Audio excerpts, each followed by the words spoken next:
our guest today, Canda Rozier.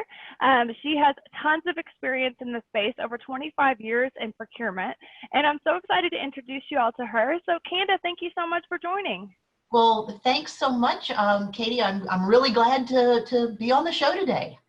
That's great. That's great. Well, thank you so much for joining. So tell us a little bit about yourself and tell us a little bit about your current role and some things that you're seeing right now in this space and what you're working on.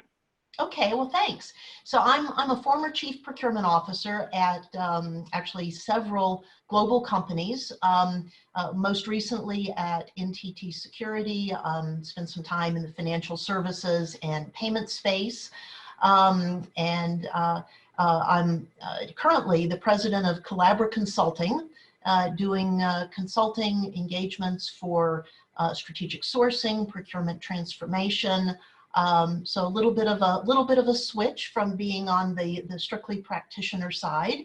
I'm going to brag a minute. I was awarded the Sourcing Industry Group's Sourcing Star Award last year for career contribution and thought leadership. So a little bit about sort of who I am and what I'm doing.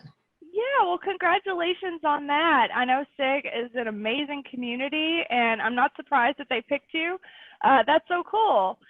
So I wonder, going from being a chief procurement officer to going into the consulting world, do you feel like you have a certain level of empathy for other practitioners, other procurement officers in this space? Do you feel like you can connect in a more authentic way than maybe other consulting firms could?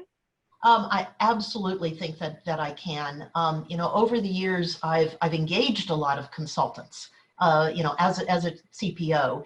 And one of the things that I've always sort of struggled with is the fact that a lot of the consultants have been, they're brilliant consultants, and they've got all kinds of great methodologies and analysis and, really smart people. But most of them actually don't have a good grounding in procurement. They've not sat on my side of the table. And so I think that having spent the bulk of my career as a practitioner, now being able to take that experience into a client really gives me a unique ability to see the situation through their eyes, and hopefully to sort of inherently know what some of their key pain points are, and therefore how to solve problems better for them. Yeah, it really gives you a unique perspective. I think that's really neat. So Canda, with all of your experience, I'm sure there was a mentor or a coach, or probably several, that influenced your career. Is there one in particular that comes to mind? That's a great question, and I think I've been really fortunate that I've had some amazing managers and mentors over my career, but one actually does stand out. Some years ago, I reported directly to CFO of a Fortune 500 company, and she had been, before I started reporting to her, she had been my mentor for a couple years. And then through a series of corporate restructurings, I reported directly to her, and I was the CPO. And what I really learned, excuse me, from her was that, by the way, she was a really well-respected CFO. She was really tough and could really be intimidating at times. Mm-hmm. And yet what I learned from her was that her effectiveness was because she did all of those things, which particularly in those days, for a woman, helped her create that credibility. But she also had an incredible ability with empathy and with her EQ. And by blending those together, it made her such a powerful leader. And it was really learning from her and being able to look at her as a model as to how do you wrap empathy and a lot of the soft skills around the more either tactical or sometimes the harder driving, more aggressive parts of leadership, and how do you package those in such a way, which I think is maybe a more unique challenge for women in leadership roles than it may be for men, is how do you package those in a way to be both respected, seen as successful and forceful, and yet being able to provide the things to your team and to your organization that empathy really lets you bring, and that people without a strong empathy approach don't do so well at. So I give her the credit for both helping guide and coach me in that, but more importantly, in modeling it, in it just being a part of how she delivered her leadership and management style. Yeah, that's excellent. It's excellent that you had a woman boss that was so influential to you and was able to mentor you.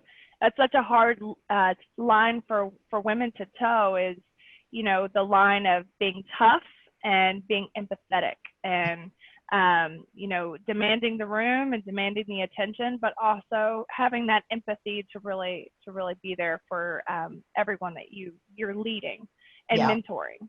So that's excellent. Oh, that's great. Yeah. So what in your opinion, since you have so much experience, would you say is the most innovative thing that you're seeing right now in the space, in procurement and supply chain and consulting even? What's really got your attention right now? I think without a doubt, it's digital disruption. You know, and we hear that bandied about a lot, but I think that intelligent automation as sort of a broad category is absolutely both influencing and disrupting in a positive way the whole of the space of procurement, sourcing, supply chain. And I really think it's even more evident now in the current COVID pandemic, is that more and more organizations need to be focusing their resources on where they can drive the biggest value creation. And intelligent automation is allowing companies, not just in the procurement space, but you know, across the board, to focus on the things that really matter to a business in terms of value creation, and to use automation to handle some of the either repetitive or lower value tasks. And I think as we emerge from the current sort of crisis mode, companies are really going to be saying, how can I work smarter, more efficiently? How can I focus maybe in a cost-cutting mode as companies reemerge? How can I focus in on really what matters to my company? And intelligent automation is, I think, going to be a key way that companies can succeed with that. So I'd be interested to hear, maybe even in a different chat, about what other people are seeing. Yes, absolutely. You know, I feel like automation is such a priority right now in the space. And like you mentioned, with everything with COVID, I think it's really shining a light on the need for that. Do you feel like businesses are willing to invest the time and the money to really start automating, or do you feel like we have a long way to go before leaders feel like that's a priority? I think that's a really interesting question, and I'm going to give sort of a waffly answer on that. Had you asked me that 3 months ago, I would have said, yes, I think companies are, particularly more progressive companies, are beginning to realize that the whole digital transformation is an area they have to invest in. Now I think, because a lot of companies are having to retrench because of the effects of COVID on the economy, I think that some companies are going to try to back away and say, well, I just can't make the investment. I personally think that the companies that are going to emerge the best and perhaps the fastest through the recovery are going to be the ones who say, actually, that's an investment I have to make. And that's an investment where the return on that investment is going to be easy to demonstrate. And so I think some companies will back away from it a little, but I think the successful ones will actually embrace it, perhaps, you know, even more aggressively. Yes, yeah, I agree with you on that. What's one unique thing about you, Canda, that no one else knows? Maybe your family knows, but nobody in this space knows about you, maybe in your personal life. But what's one unique thing about you? Um, I'd say some people would know I'm an avid hiker, but I'm an even more avid Rolling Stones fan. I love it. I love it. Have you seen a lot of their shows? Um, 3 over the years, and the first one, I hate to say, or maybe I'm happy to say, all the way back in high school in the 70s. So, Oh, that's awesome. That's awesome. I'm a huge Rolling Stones fan myself.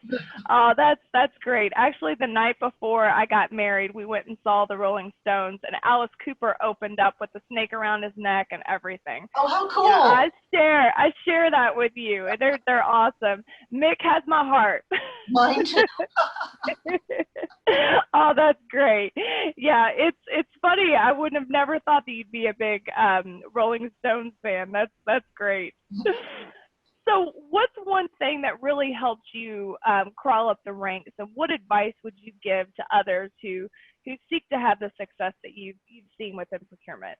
Um, well, it's not exactly one thing, but Do it all. what I would say is be passionate about your career.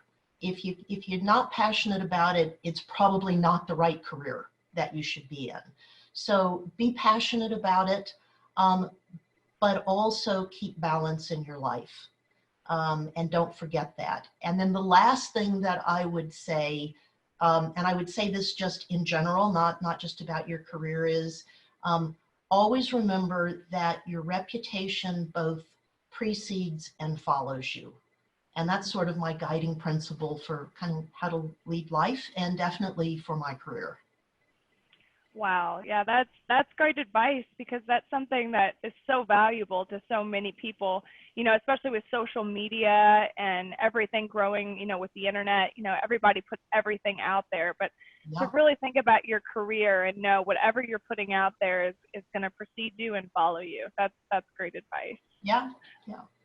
Well, thank you so much for joining us today. You're awesome. It was so great getting to know you, and I'm so glad the community gets a better taste of who you really are. So I'm excited to share this. I hope you go out there and have a very blessed week, and thank you again for joining.